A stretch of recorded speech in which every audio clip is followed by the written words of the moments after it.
Hello people! So if you watched the last episode, the Smokey and the Bandit episode, you might remember that the company retired this wonderful classic Peterbilt 359 from the fleet. It became one of the owner's hobby trucks, for shows and things. This design is Peterbilt's flagship. The truck right next to it is a Peterbilt 389. Same idea, being the right shape and with everything in the right place, but 30 years younger. We had one of them on the fleet for a while. We also had a 379, which is the model that's in between them. Kenworth also continued the line of proper looking rigs with the W900. So sometimes I was still able to wear the cowboy hat and feel like the kind of trucker that I am at heart. I had gotten married after the end of the story on the last episode, and before this one began. A couple from the Snowman Run family came to the wedding. It was a very special day. My wife is a teacher, so one time over spring break, she came trucking with me. We had lots of fun. Hello! Hi! Where am I going? Going to Saskatoon! Yeah. Hi! Where are we standing? We're standing in the back of the truck. That's right, in the sleeper. So we've just had supper. Lovely chicken made by you. Yay! And fries and salad. And we're just gonna watch a movie, get cozy, because outside it's snowing and icy and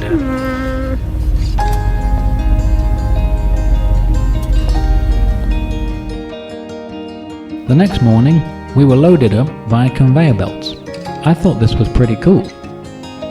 Then we were going to take this to a truck stop and meet another driver that was coming from the west. We would trailer swap so he could take this westbound and down, while we would bring his load eastbound and down. When we got there, we had a bit of time to wait for him. So my wife put the kettle on. back there making the tea. We're gonna have a cup of tea while we're waiting for our trailer to arrive here from BC probably, and then we're gonna hook up to it and bring it back home.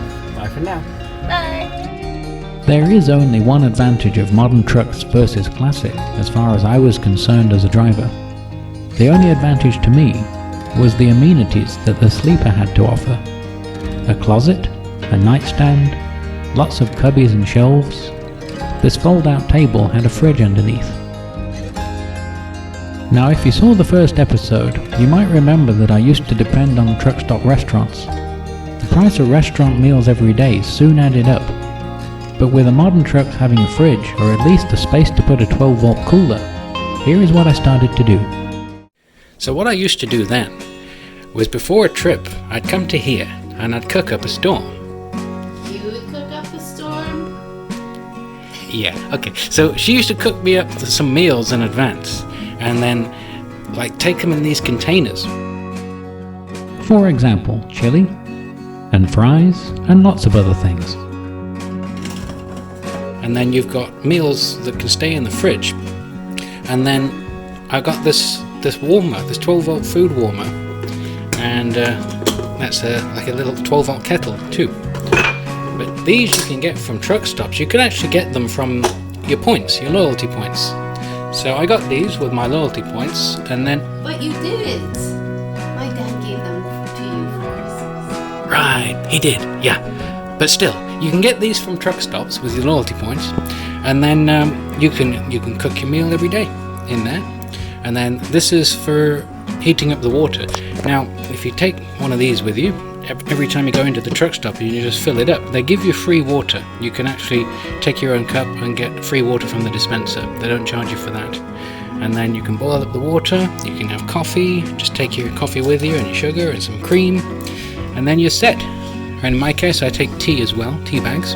Then all my meals on the road I enjoyed at this table while watching a show on the laptop. Except when I came to this place. Butter chicken in an Indian restaurant was how I treated myself.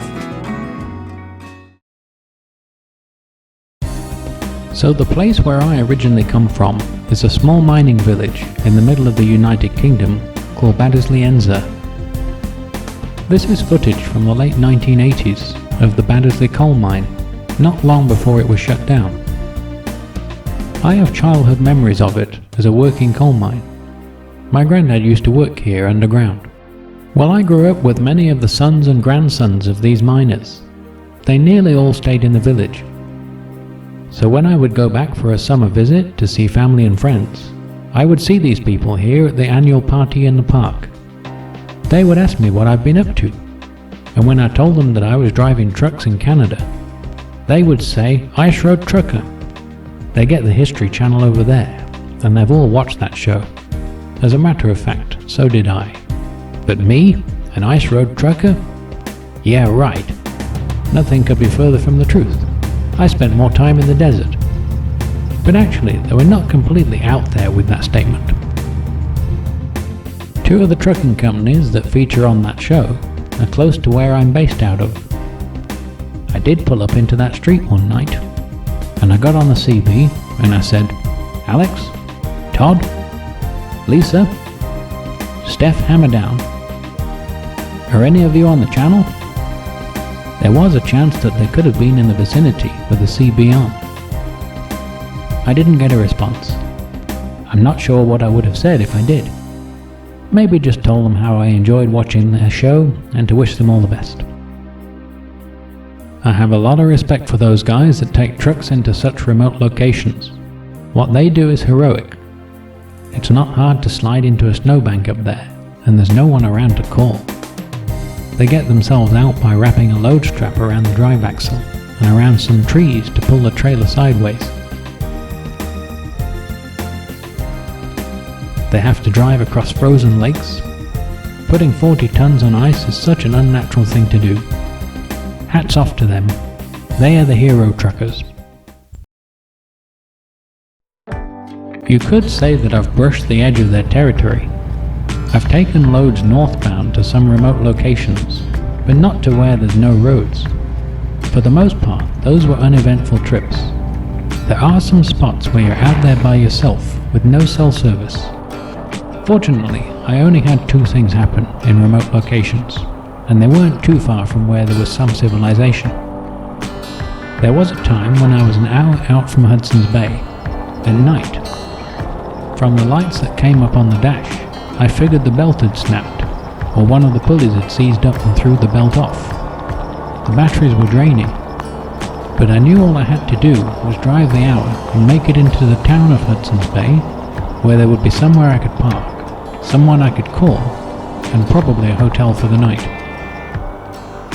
I was just on the edge of town, where the street lights were, when the truck's headlights went out.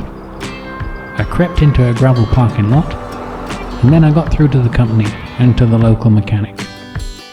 I was put up in a hotel for the night, and I was back on the road the next day. Good morning from a place where it's winter. This I did not feel or even hear the boom when it dynamited. The cars coming by me were flashing their four-ways to let me know.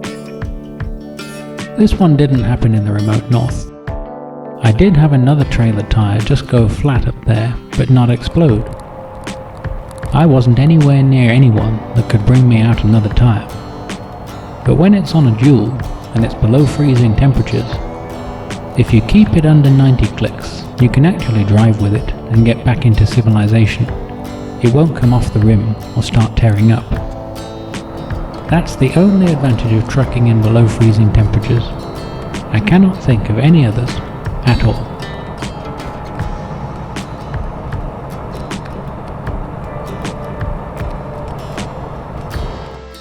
I delivered that load in Calgary this morning.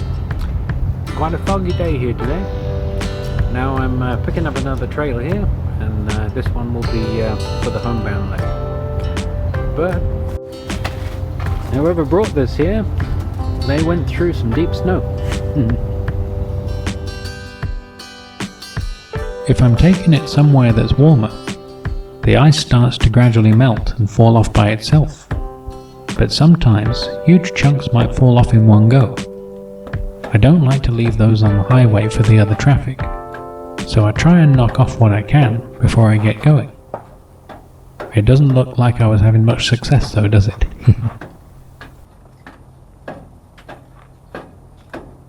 You ever seen the 1978 movie called Convoy with Chris Christopherson?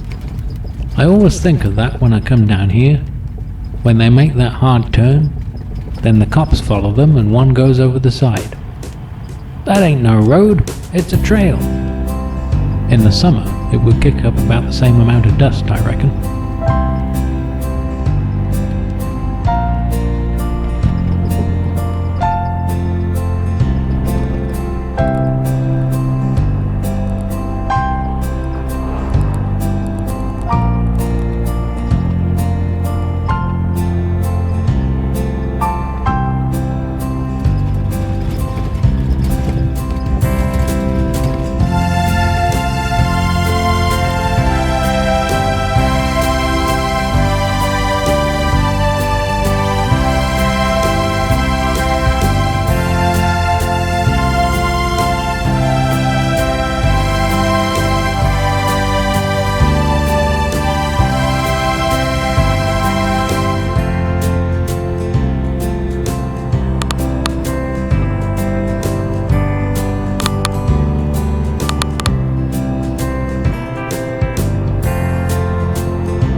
Then this would be the part where Sheriff Lyle Wallace gets sandwiched between the two rigs.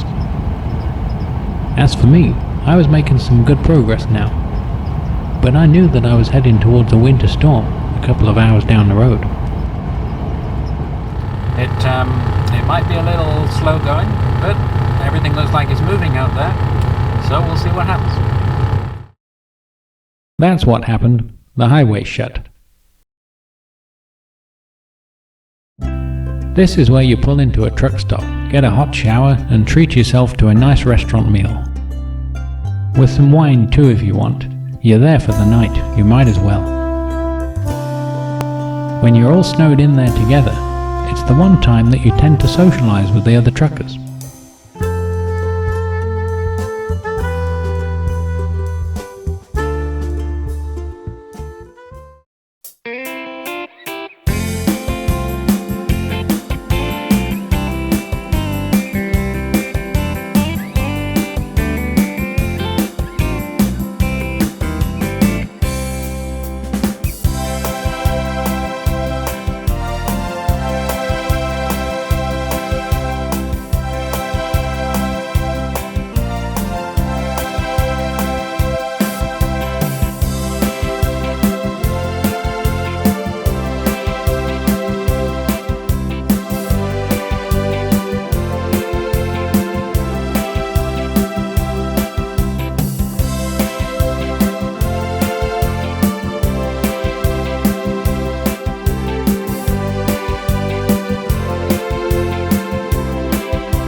Now if I arrived here at supper time, I would have taken a meal out of the fridge and got it in the warmer already.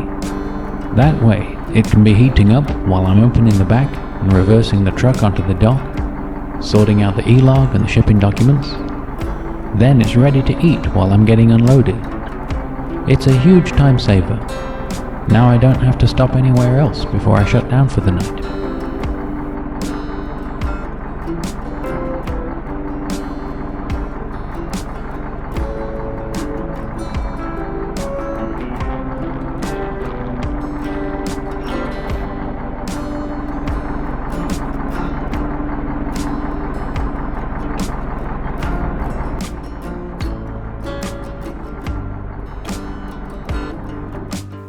In the next episode, we need to go somewhere hot. We need to warm up after this one. See you then.